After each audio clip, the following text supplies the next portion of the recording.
And we are live. So, hello, a warm welcome to each and everyone. And thank you so much for looking forward for our Zipinar session today. We will bring you two new topics and two new guest speakers that will definitely uh, are looking forward as well, and they really love to would love to share their best practices and their experiences into this platform, along with topics that they have chosen to share with us today.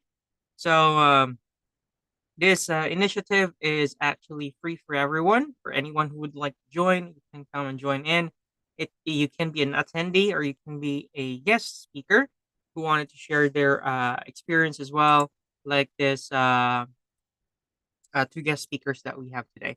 And this is an initiative made possible by Cogent Integrated Business Solutions, which they wanted to give back to the community. And the best form that they thought of is to give back through free knowledge sharing, as knowledge is the best thing you could share to each and everyone. And also, knowledge with the personal experiences of our guest speakers that we invite. It becomes more valuable rather than the information that you can search over the web.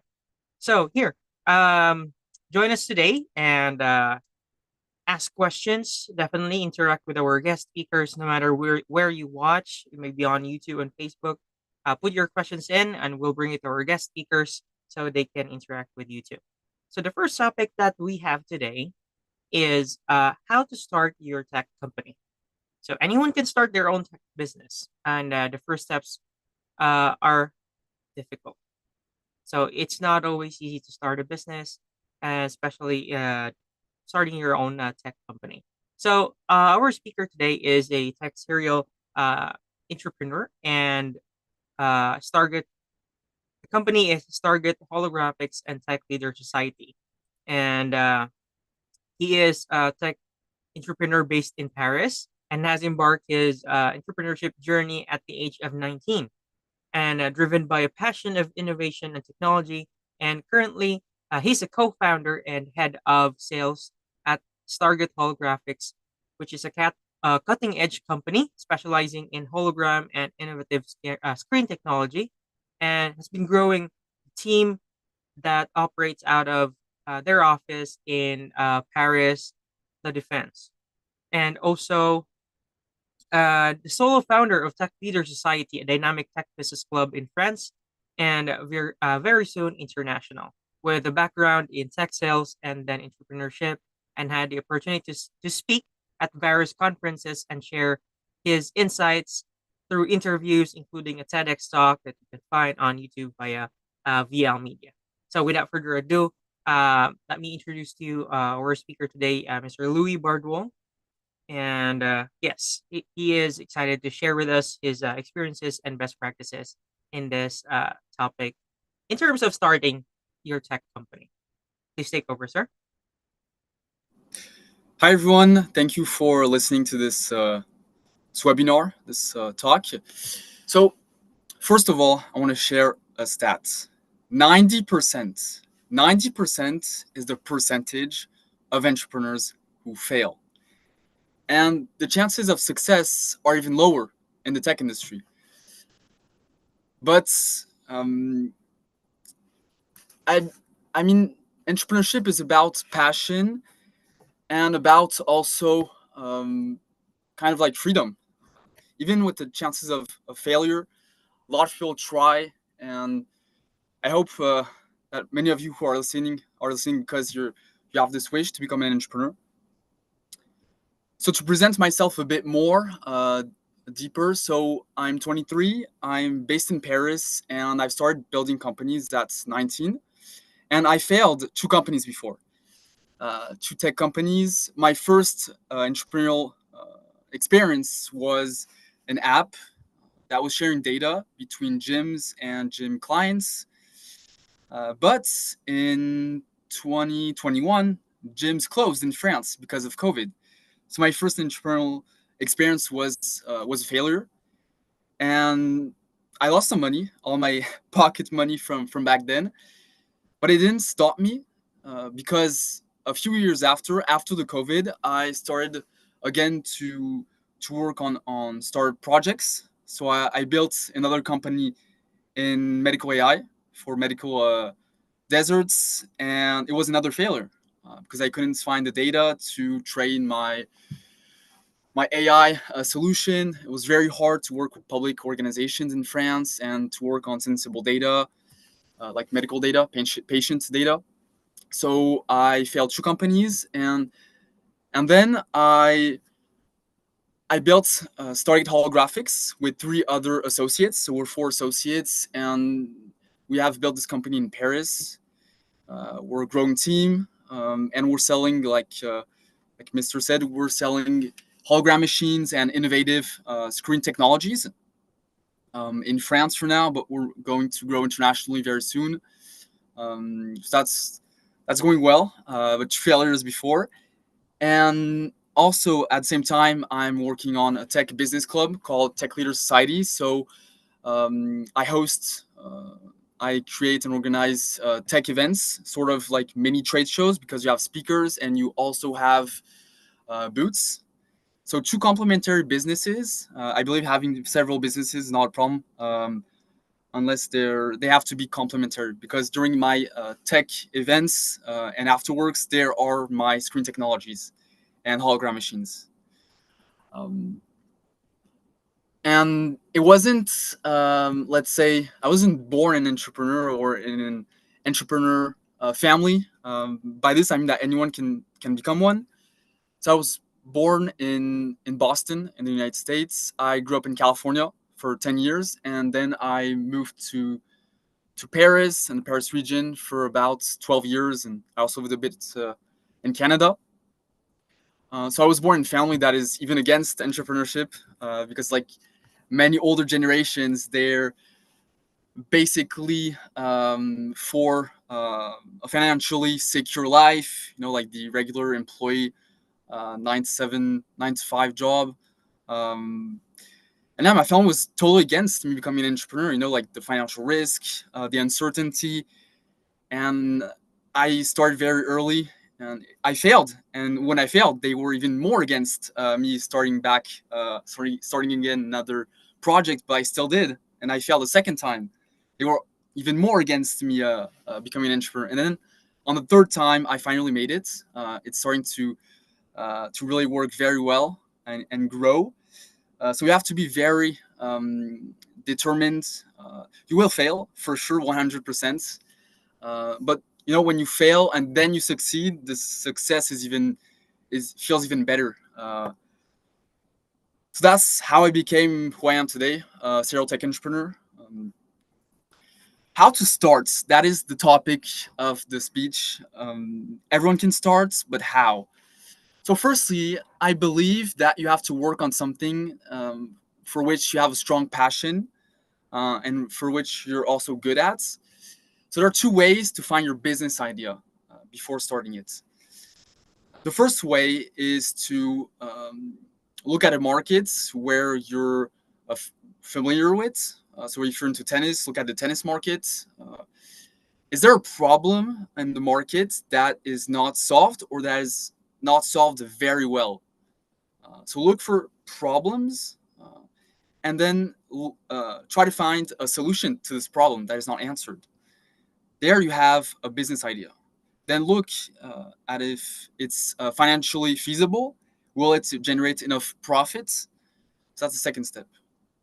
The other way to find a business idea is you also have to look at the market, but another way is to look at where you're very good. Do you have a skill where you're above average? So find that, and then find the biggest passion you have. Link both together, and there you have a business idea, but it has to also solve a problem. So it's all about solving a problem, a need, and the passion you have for this problem and solution.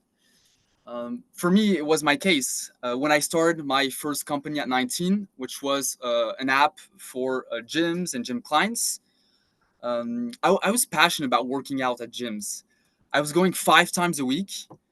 I knew all about gyms, about nutrition, um, and I knew a lot of people in that environment, so I had contacts. I was into associations and clubs outside of my gym, so I was not just inside my gym. I was meeting a lot of people in the workouts world, and I saw that there was a problem that I had myself, a very big problem. I was working very late because I was going to school, and after school I was working, and then I had to go to the gym, so I had no time to cook proper healthy food. So I was eating a sandwich on the go, then going to the gym, or I was eating fast food on the go, then going to the gym. So I was eating very bad. I had no time. You know, when you're all the time occupied, you don't have the time to go do some groceries, cook, wash, and all the pan and all.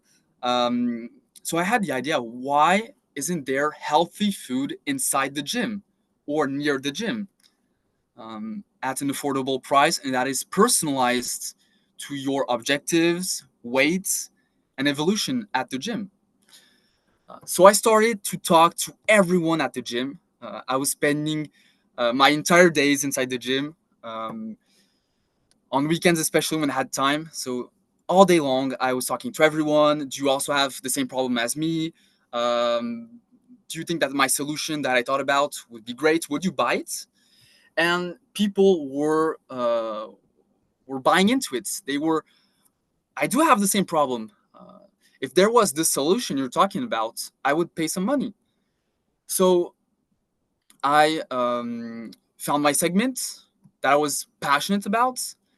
I did some market study on the field, and I had a positive return from the potential clients. So I knew the business idea would work. So then I started working on the application and working with some gyms to collect and share the data the gyms had on their gym clients, the data on the evolution of the clients, their weights, their objectives, and then with the app, make personalized food programs and also partner with some food and dish producers. So I had some contracts that were made for food supplies and partnerships signed. But then, like I said, bam, COVID hits. So everything had to stop. I lost all the money. I spent maybe 6, 8 months in the end for nothing. And the gyms were closed for like 2 years in France because of the COVID. They were closed right away when it hits, and then they reopened very late. And even when the COVID was and had ended, the gyms were not financially healthy. So even after the COVID, it was hard to relaunch the project. So yeah, 6, 8 months spent were spent for nothing, kind of. But I never think that it was for nothing because I learned uh, hands-on how to build a company. I mean, you learn the best. The best way to learn is to actually practice in real life. So maybe I lost a bit of money. I lost 6, 8 months, but then I had way more chances for my next entrepreneurial project.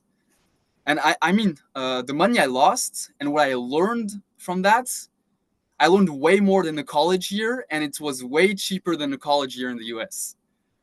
I'm not saying to not go to school, but it's cheaper to waste money and fail an entrepreneur project than to go to college. You learn more and it's cheaper. Um, and so after that, yeah, I made another project on medical AI because I knew about medical field. I was working at Philips in medical IT, medical AI. So I learned from my job, the industry, and I wanted to create a project on a problem that I perceived in the market. And I had a head start compared to the other project before because I knew everything from what I learned from the project before. I learned how to make a business plan, a very good one, how to find some investors, and also it went way faster. So I learned from failure. Um, and I failed 2 times, like I said. Today it's working well. So the very hard part is to stay determined and to continue again and again. And there's also a lot of things that you cannot foresee. I mean, COVID. How could I know COVID was gonna hit? I mean, a lot of people, I guess, lose a lot of money and failed because of COVID and maybe some geopolitical unforeseen events. It's just the entrepreneurial game. The reward is great, but the risk is also great. It's not a bet like betting on sports or betting at the casino, um, because the hard work can lower the chances of failure. If you work hard, really hard, you try again and again, your chances of success will increase. When you bet at the casino, your chances of success will not increase. Um, so yeah, I mean the passion is really important. You have to know the market, and you have to pursue again and again. And a few tips on how to continue once you have the business idea. So I told you how I got the business idea, how to get it, makes passion, makes the best skill you have. Once you have the business idea, you have to, just like I did in the gyms, do market research, talk to your potential clients as fast as possible. You can only know if it's going to work if you talk to potential clients. And even more if it's going to work if you actually put on the market an MVP.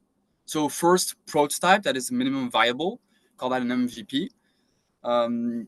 So the app, I basically showed the app in the gym to potential gym clients. So I showed them the app on my phone. A, the app was really disgusting.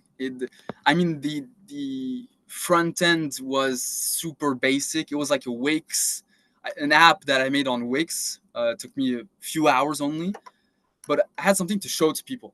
You need to show things to people to make them really understand what you want to sell to them. To really know if they're going to buy it or not. Because if you go to potential clients and you talk to them about your project and all, they're going to be like, okay, I don't know, maybe I would buy it. You really know if they're going to buy it, if they would buy it, if you show them the real thing. So get your business idea, make as fast as possible. First, prototype, show it to potential clients, and then you know it's going to work. And then when you know it's going to work, start going back to these potential clients that you talk to, go back to them, tell them that you have finally created the product. Are they finally interested? Um, and what I would recommend also is to not do cold calling. It's something that's, well, it's a personal opinion. A lot of people say that cold calling is the fastest way to make sales. Do some cold calling. But I believe there are better ways to make sales. Go physically meet your potential clients. Just gonna go physically to meet your potential clients. It's really hard to close deals when people don't see you, and when they don't see either your face or or in real life your products. You're gonna waste time doing a lot of cold calling. And there are events and places where there's a concentration of your potential customers. If you're selling to gym clients, go to the gyms. If you're selling a SaaS software solution, go to trade shows where there are a lot of professionals. If you're selling IT services in an IT consulting company, go to a tech event where there's going to be a lot of tech professionals. Go to places where there's a concentration of potential customers. Don't spend your time cold calling everyone, sending emails. You can automate emails, but don't waste too much time on that. It's way more time efficient to physically go see people. Well, if you're in a city where there's a lot of people, because if you're in the countryside, of course, it's going to be more difficult. So my other advice is if you really want to have your company, your project to work, it's to go to a place where there's potential and opportunities. Go to a place where there are people with the money to buy your product, where there is a concentration of people that could buy your product. If you're in the countryside, it's going to be really difficult. I used to live in a city that was a bit far from Paris, and I can tell you it was way more difficult. And then I went closer to Paris, and it just changed my life. I mean, I have potential customers are all around me. It's way easier. I don't have to like take 1 hour and a half to go see a customer. Like, I have customers who live 15 minutes from me, so that changes the deal. That's really a hack. Um, yeah, so maybe I can ask a question to Maya on how she found her business idea and how she started it. Where did your business idea come from, Mia? So we can have another example from mine. Sure. Thank you so much. So, hi everyone. My name is Mia Edgerton Fulton, and I'm very happy to be here. So I would say the way I got into the entrepreneurial world is so I previously had a lot of experience just mentoring a lot of students in terms of like either tutoring them or helping them to make competitive college applications. And I also thought about my personal path and how having mentors heavily influenced where I am today. And so I came up with this business idea because I seen a need for individuals to have more access to these various experiences that will help them be a more competitive applicant. Because personally, I wish I would have been able to do research earlier than I started. I probably would have probably had some better opportunities, but I'm grateful for the opportunities that I have now. And so the purpose of me launching the business endeavors, specifically Scholarly Scouts, was to fill in that void for people who really need a one-on-one mentor. They need a sense of community, being able to network with their peers and also other leaders in the field, as well as helping them push them to their careers of interest. So I would say that's how I came up with my business idea. Nice. Okay. So yeah, what's I usually see, and what's common is that people launch a business in something they know. They launch in a market they're already into, in a segment they're into. Because you already have the knowledge. You don't have to. You already have the knowledge, the contacts. You don't have to spend months and months doing that much research. And you're also yourself a potential client, so you know the needs the other potential clients will have. You can put yourself in their shoes. So that's really important. And you talked about having a mentor. I think that's a game changer as well. Um, I didn't manage to find a mentor. I think I have to find myself one, someone who's really extremely successful, who can help me on the next steps of my projects. The next steps of my projects are fundraising, to raising funds to really develop my technology, to do some R&D, develop internationally. I have to raise some funds, and that's definitely not something easy. In Paris, there are a lot of entrepreneurs who have raised tens of millions, and they would have great advice. It would allow me to have someone verify if what I'm doing is good, not take too much money in fundraising, find the right investors. Definitely have to have someone way more experienced who has your back. Um, if you have some doubts, you can ask him. Because when there's a lot of money involved, you better not make the wrong decision. So you better have someone watch your back. Yeah, of course. Yeah. So you were a mentor yourself, Maya, right? Uh, you Yes. had a mentor and you were yourself. Yes, I have, well, both. So, I would say I stepped more into becoming a mentor after I would say I got myself settled. And so I really kind of started this in college. So I gave a lot of keynote speaking engagement, got a chance to do those. So I spoke at well, now they do middle school graduations. Like this is a new generation now. They don't wait till high school, but needless to say, I got opportunities to do that, and I realized that there were many people that, you know, flocked or were attracted to the message that I had to give. And so I thought it was very important for me to leverage that. And also, so I totally agree with what you mentioned about having to get the capital up for your business. That's definitely something that is very difficult to do. I would say one of the ways, because my long-term goal is to start launch a biopharma company just through the experiences I've had through while doing my PhD and working with the FDA process. I would say like the one of the ways I got a chance to learn about that was taking this virtual biotech course that my school sponsored me for. And I got a chance to learn how to give a pitch to investors, how to determine your market size, also how to the different types of investors. So of course you have like venture capital, you have angel investors. So I feel like you said, there are so many components to running a business. Having someone that can help you do write an impactful business plan, one that will make sense to investors and other people who want to be a part of the business. So I'm glad you mentioned those key points in terms of the entrepreneurship side. Yes, fundraising is not an easy task.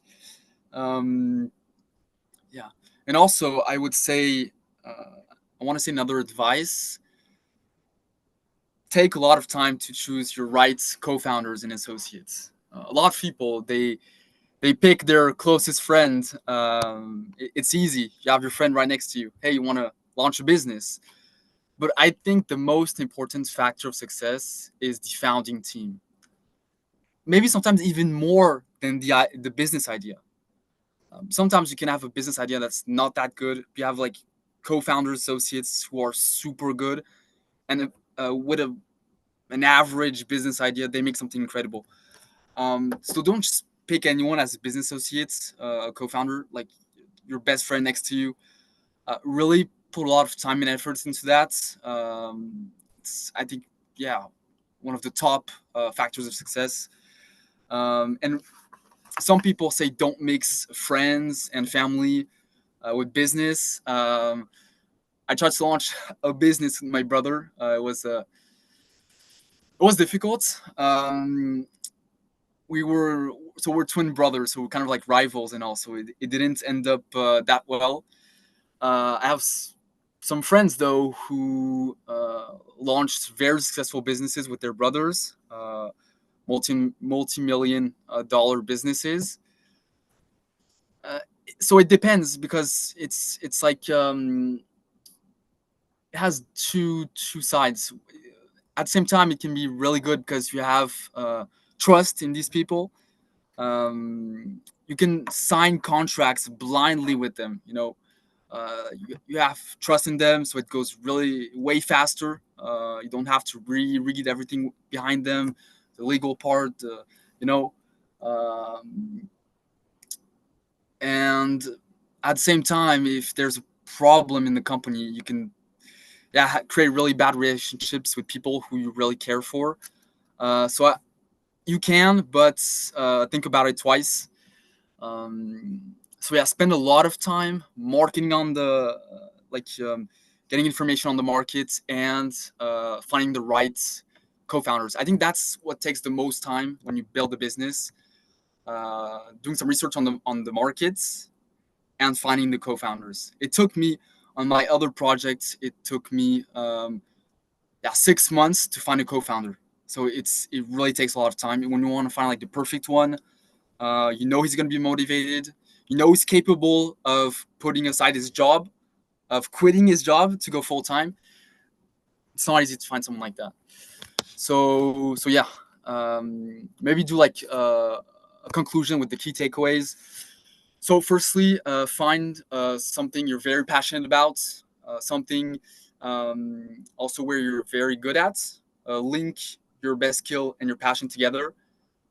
So find the segments. On the segments, find a problem, then the solution to this problem. Then do a lot of market research again and again. and finally find some co-founders and take your time on that. And then once again, make an MVP, put a first prototype on the market as fast as possible. Talk to your potential clients. Thank you, guys. That was all for me. Yeah. Thank you so much for sharing your personal journey, Louis.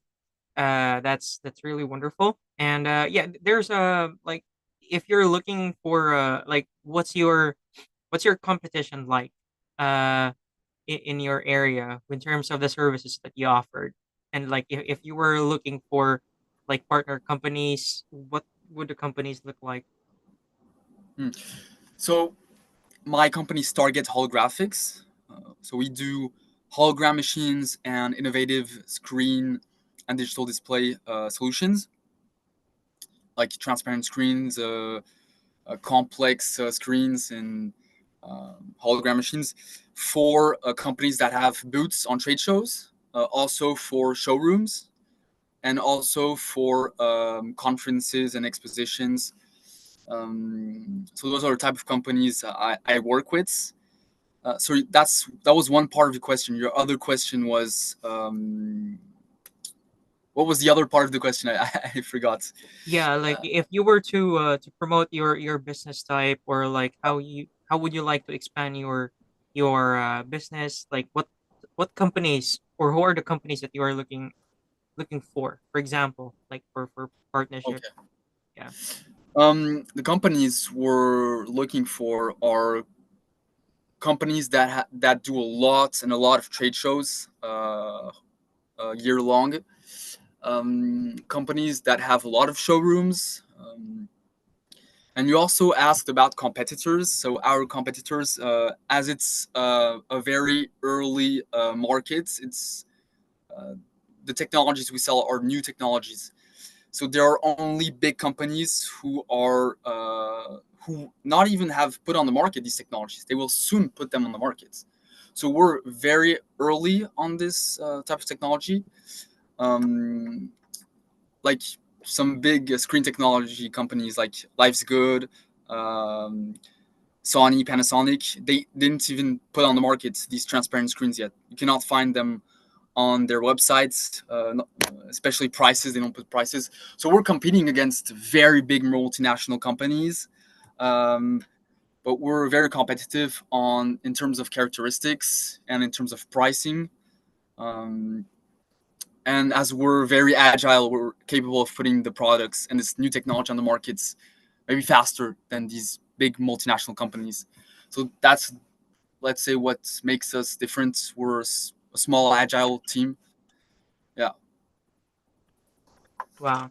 Thank you so much for that one. So, yes, we're really looking forward to, have your technology be developed and be expanded throughout the world as you desire, definitely. So, thank you so much for sharing that uh great topic that you have. So, the company that is hosting this initiative is actually an IT company based in Detroit, Michigan. So they work on tech stuffs as well. So um, there could be a possibility of looking into the expansion if yeah, for further connections and collaborations probably. So with that case, I did not see any questions so far yet on live, Louis. So we will check later if there are any further questions. Anything you'd like to promote before we move to the next topic? Apart from Stargate holographics, maybe talk a bit about also, well, not, I already explained it, but soon there's going to be events in the US for Tech Leaders Society, my tech business club. There's going to be events in New York very soon, at the beginning of 2025. There are also going to be events in London and also in Dublin, also at the beginning of 2025. So stay tuned for the next events in the English-speaking countries for Tech Leaders Society. All right, thank you so much. And if you wanted to connect offline, you can send a message. You can just search Louis Bardot on LinkedIn, and he's very responsive. If you wish to connect with him, please do send a message or a connection invite.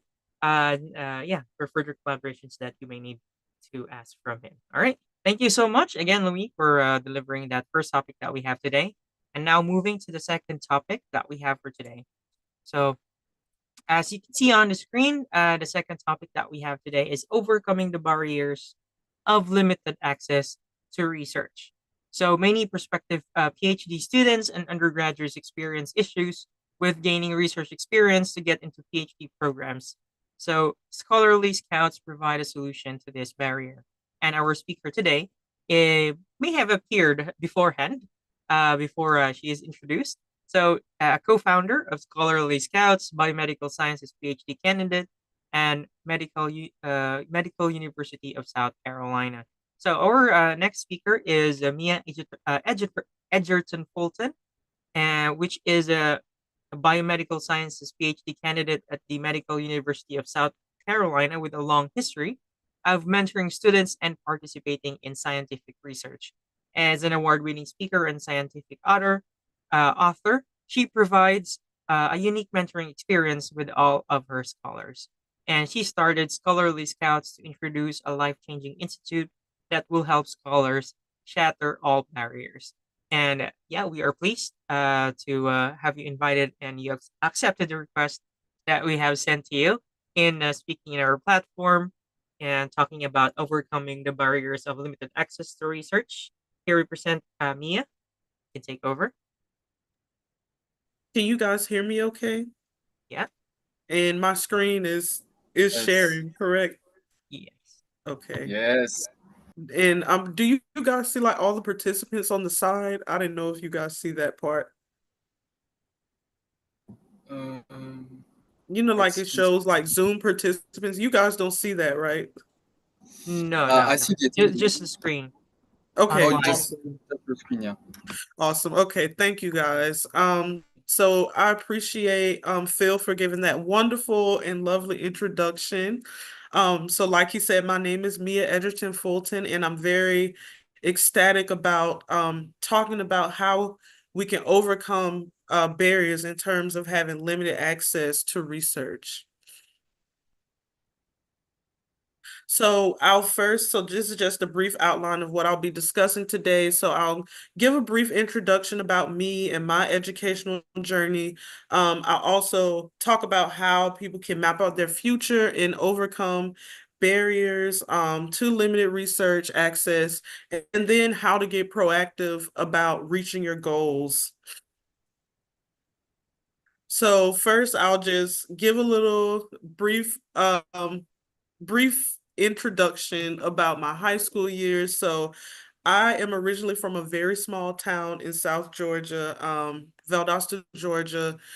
We did not have any access to research or scientists or anything of that nature. But despite these barriers, I got a chance. So having the opportunity to be a part of all these various extracurricular activities and graduating with a high GPA is what really helped me to push further into my goals.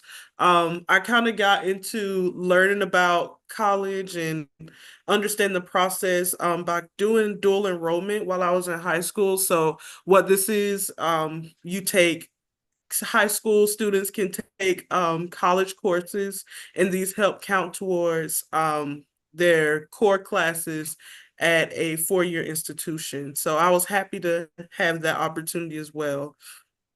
So as I grew within my educational journey, I ended up attending Savannah State University, which is a historically Black college and university. So there I majored in biology and graduated as a summa cum laude graduate. But the most important thing about my experience with Savannah State is this is where I got introduced to the world of biomedical sciences and research. So I had the privilege to be a part of a training grant that was offered at my school. And this is also something else that other institutions may offer at your school. So I say definitely investigate that. But specifically, the training grant that I was on was known as Maximizing Access to Research Careers. And so this particular training grant was helping students prepare to be able to apply for PhD, fully funded PhD programs. So one of the ways that the Mark is what the training grant is called, but one of the benefits that I really gained from being a part of the Mark U-Star program was having a competitive edge to get into a very competitive summer research program. So I was selected to go to Mayo Clinic for one summer, and there I got a chance to dive into Parkinson's disease research. And with that foundation, this really sparked my interest into going more into the neuroscience realm with my research, and also influenced my path with what I'm pursuing now for my PhD. So now, as Phil said earlier, I'm currently completing my PhD at Medical University of South Carolina. My focus is pathology and lab medicine. And so I'm very excited. So I am graduating and completing my PhD this fall. So I'm very happy about that. But despite all these other aspects of my program, I've really had the chance to get into research talking about specifically how aging, diabetes, and stroke are impacting the brain over time and leading to dementia, and also using this approach to understand whether we can have neuroprotective therapies to improve these aspects. And so this is also something that has really shaped my long-term goal of wanting to launch biopharma company due to my experience with using neuroprotective therapies in preclinical research. So one of the things I always tell students that I work with and prospective applicants is, find your passion and what gives you purpose. So our previous speaker spoke a little bit about that, about how in terms of entrepreneurship, how important it is to find your passion. But even at the educational level, it's very important to know and identify subjects and topics that make you feel motivated, and then also understand what major could your interest potentially fall in. So even when it comes to research, or if you're pursuing a PhD, are you looking to be more of on the academic side with being a professor? Is your focus more in psychology, liberal arts, economics, marketing, or STEM related background? And then the most important thing I feel like that helps drive you to be able to succeed and reach your goals is to start gaining experience in your areas of interest. So if you're interested in medicine or interested in practicing any type of professional degree, it's very important to get some shadowing experience and also network with people who are in your career field of interest, because it's not about what you know, it's about who you know. Mhm. So Yeah. what are the benefits of gaining research experience? For one, it builds a competitive application for college and grad school. So I know it sounds untrue, but and unheard of, but you can start even in high school getting involved with research. So I've helped many high school students publish a peer-reviewed literature review, and that helped one of my students get into an Ivy League. They got into Harvard just by participating in that form of doing research. It didn't require them to physically go into a laboratory or anything like that. So she wrote her literature review paper and it stood out for her college application. Um, and also with research experience, it helps you understand how to critically think and problem solve, which is something that these are two skills that will really benefit you, not even in your educational journey, but further and beyond as you progress through your career. And it also provides an opportunity to network with peers and leaders in your field, because you're linked with a mentor, you're able to get a chance to talk with other people who are interested in your field of interest. All these things are very important to learn more and be more well-rounded in terms of pursuing your goals. And then also you get a chance to expand your reach by having the opportunity to attend conferences. So they have various conferences in public health, STEM, psychology, and I'll be mentioning those a little briefly later into my talk. So how to find various research experience. So this was something I had to learn just by being a part of the training grant I was on, because like I said, I came from a rural community. There were no scientists, there was no research experience, it was no research institution in my hometown. So I personally had no idea about becoming a scientist until I started my undergraduate education. All I was aware of was becoming a medical doctor, because that's all I seen. So that getting involved in research really changed my trajectory and took me to somewhere that I never thought I could go. So ways that I felt were helpful for me with trying to gain research experience. So I took advantage of paid research internships at research institutions. So my experience with going to Mayo Clinic, I did not go for free, which is great. They paid me very well for a summer to come there, and they also provided housing options for us, so, which was very good. We didn't have to worry about housing. We didn't have to worry about whether we would have money to eat, get gas, drive to, the university and back. So that was a huge benefit. Also, so my husband and I, we are co-founders in our business, and one of the ways that he got his research experience, so he's more in the clinical psychology side, but he reached out to faculty who actually are looking for research assistants. So a lot of times, at least in psychology, they have where you can do virtual research assistant positions. Um, in STEM, that's not so common, but they do have laboratory tech positions in the sciences, which is still great. But reaching out to faculty just to see what opportunities they have, are there any openings? Him being able to have research assistantships, at least 2 or 3 of them, helped him to get into a fully funded PhD and receive multiple offers in his application cycle. And also, like I mentioned previously about working with high school students, even if you're in college, you can do this, but pair up with someone who has experience with doing peer review articles, and they can help you publish a literature review. Sometimes people do preprints, but it's more convincing when you have a peer reviewed article. And so I wanted to also provide these images here to the right.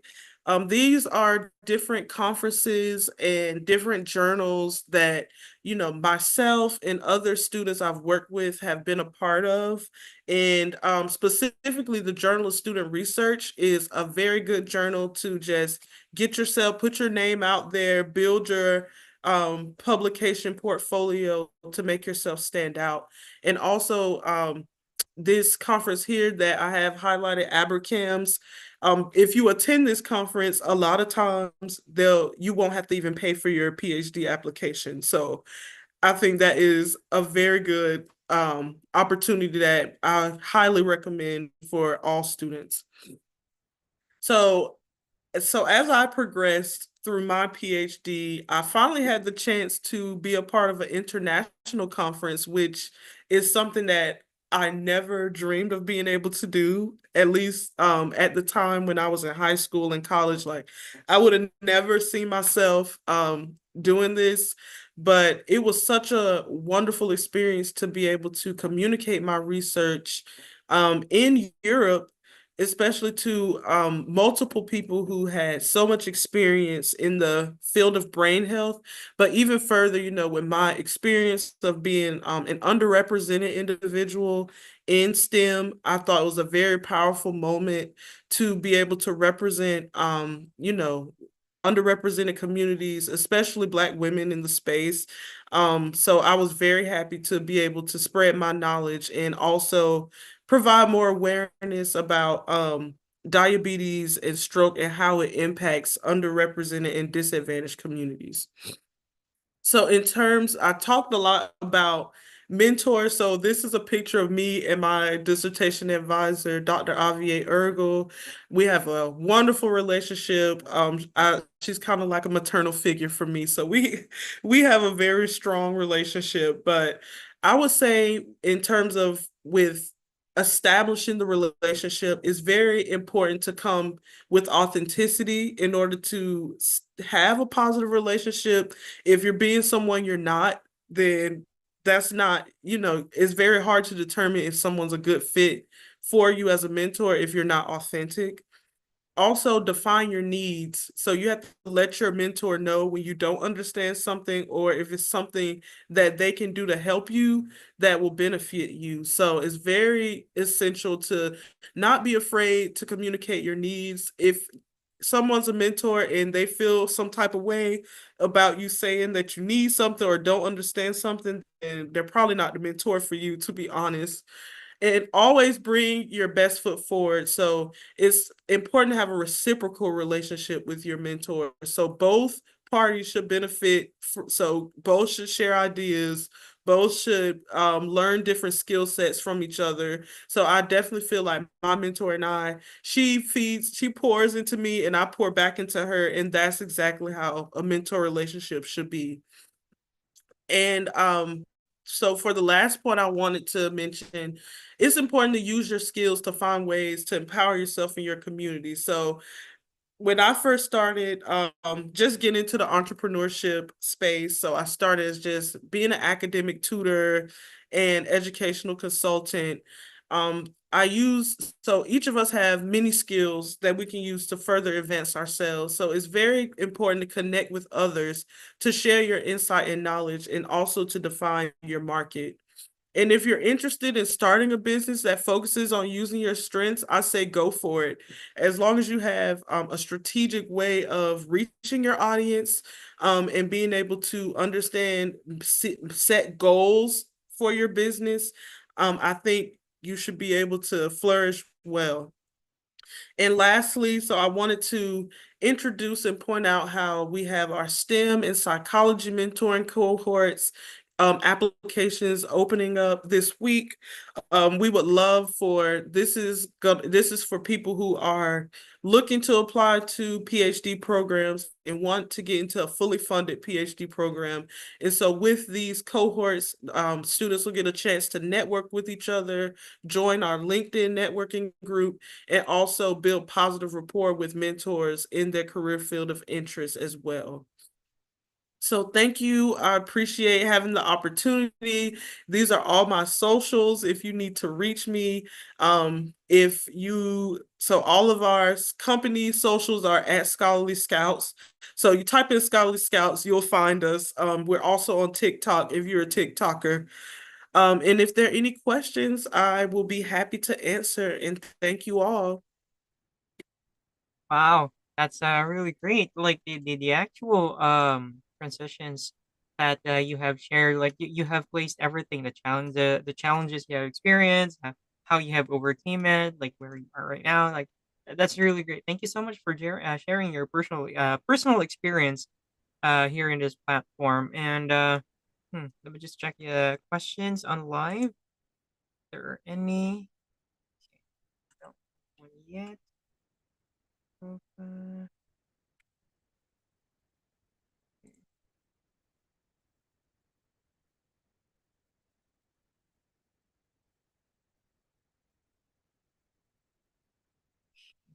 Well, there are no questions I can see because it's very precise and very crystal clear that you have delivered. Let me just ask if you could share like the just one of the most like among the challenges that you have experienced and how were you able to like to overcome it? Like, That's a great question. So one of the challenges I think I faced, at least while being in my PhD program, it was a huge culture shock for me. And also because I transitioned straight from undergrad to a PhD, the workload was completely different. And so it felt super intense. I would say that one of the biggest challenges I faced was, learning how to advocate for myself, at least in the beginning.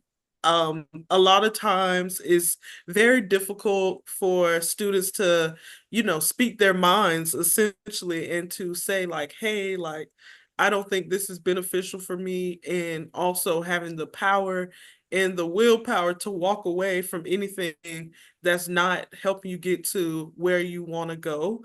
A lot of times, at least from my experience, I've had people, question my intelligence or my capabilities, or, assume that because I look the way I look, that, I'm not as knowledgeable as others. But I think just being able to be confident and know that, hey, I got accepted into this program just like everybody else. I earned my spot.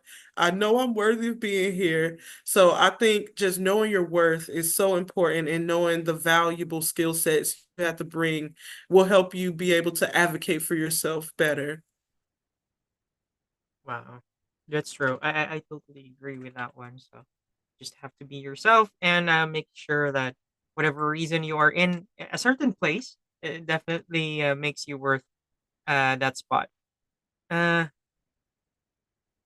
okay. Do you have a question, Louis?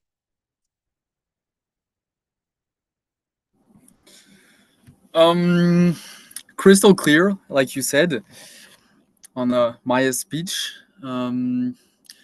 Maybe I'm curious about how's the educational system in the US. How do you find it? Because in France, it's probably totally different.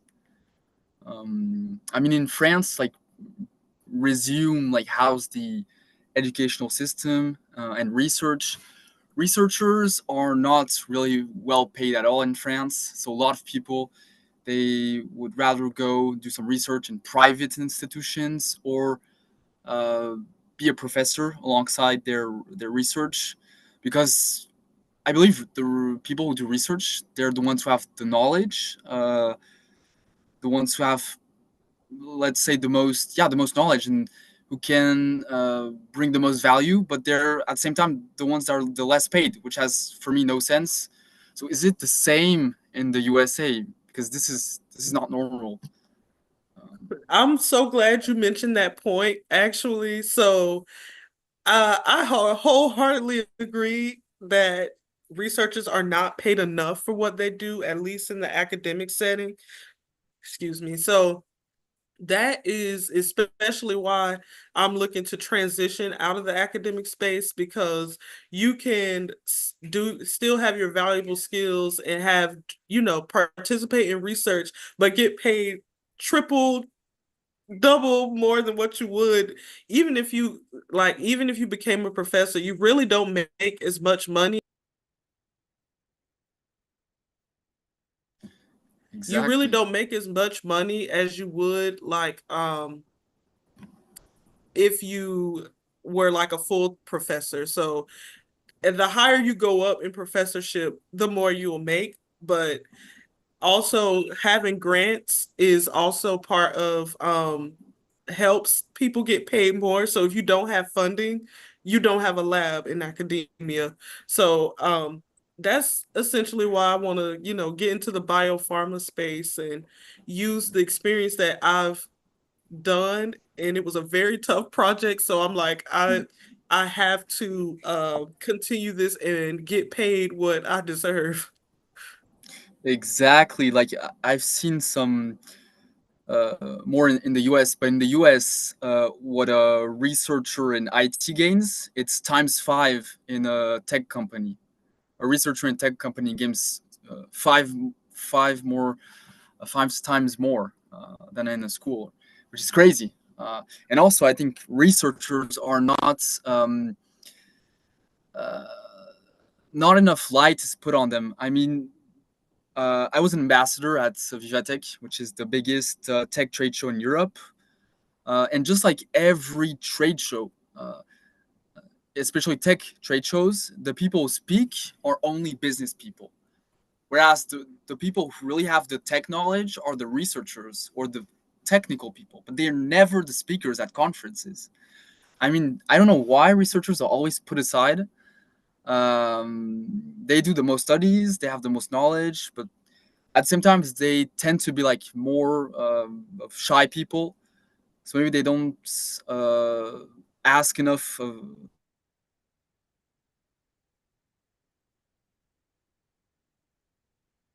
enough money, or they don't put themselves change definitely.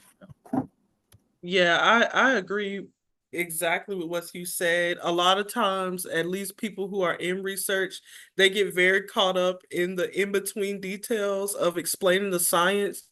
But I would say one thing I think is very important is being able to communicate your science to a lay-friendly audience, especially if you want to launch a company, a startup. If you can't tell investors on simple terms what you're doing, why you're doing it, how much money will they make from it, they don't care. So I think that's a skill set I feel like all researchers should learn, at least how to communicate their science to a lay audience. That's one thing I feel like is a very good skill to acquire. Definitely. Okay.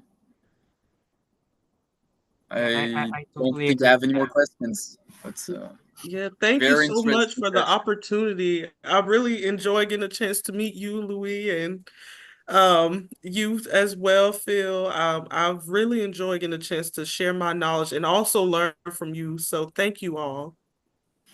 Thank That's you. yeah, that's really few parts of this platform aside from sharing the your personal experiences and knowledge to the general public and reach those people who needs this information as you get to do networking as well. So if there are anyone watching or be watching or will be watching this recorded session, you can connect with our guest speakers and they have great minds, definitely, and great businesses as well. So if you're in the tech side, and especially if you're in Paris, you can connect with Louis. And then for me, if you're a researcher or looking for scholarships, definitely you can connect with her and set your inquiries. Or yeah, just any questions offline or collaborations. They are pretty much very responsive on LinkedIn messages. So do the connection on LinkedIn. Definitely. All right. So I guess it's been an hour, and that concludes our free knowledge sharing today, which we are happy with our two guest speakers who shared their valuable time, their experience, their knowledge, and expertise into this platform. So if you have missed this live session, do watch the recorded session. Definitely. You can still put your questions there, and then I can send them to our guest speakers for them to answer those questions if you have any. All right. And then we do this regularly. We do this every Wednesday, the same time, 12 noon to 1 p.m. Eastern time. So if you have time next Wednesday, you can also join in. Mia, Louis, you can still participate as an attendee if you wish to join in. We will be posting our next topics. And then, yes, definitely, we invite you all again for next Wednesday. We will bring you two new speakers and two new topics to share their valued experience and knowledge here in this platform. All right. And feel free to message me on LinkedIn. It's Phil John, Filjohn Gonzalez. If you wanted to be a guest speaker or if you wanted to refer someone who'd like to share their valuable thoughts. So we do not actually filter. If you are new to the speaking engagements, that's not a problem as long as you are willing to share your knowledge and experiences. Definitely, this could be a stepping stone, platform for you into more speaking engagements in the future. All right. So this concludes today's webinar, and thank you so much, everyone, for joining in, and especially to our guest speakers. Thank you so much, and we are very pleased to have you today, and honored as well. So from Let Us Talk It team, thank you again. So this ends the live webinar today. Keep safe, everyone, as always. Thank you so much. Thank you.